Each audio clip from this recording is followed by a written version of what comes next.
Okay, as you can see, I done removed everything, the walls, everything down, the tub, which was right there. Now, this bathroom was this big. You seen in the first video. So what we doing here is, that's the room on the other side. So what I'm doing is this.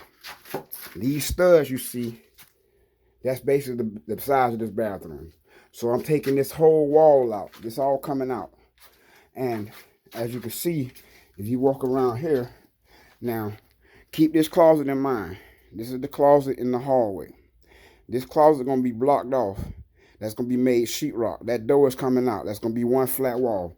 Reason being is because now when we go to the room on the other side, the original closet for this room was this big.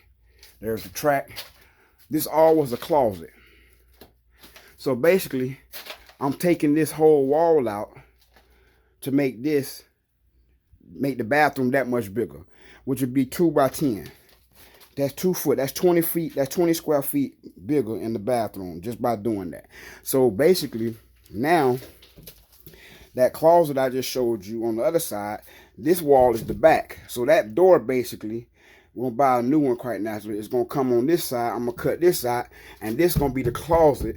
Smaller, yes, for this room, but this just gonna be a guest room. This gonna be a guest room. You see what I'm saying? So this wall right here now is gonna get closed in, and that's gonna be the actual wall to this bedroom. And all this space here, you see how the shelf was in the closet. That's all coming out. So that's coming out, and I'm doing that now. So video continues.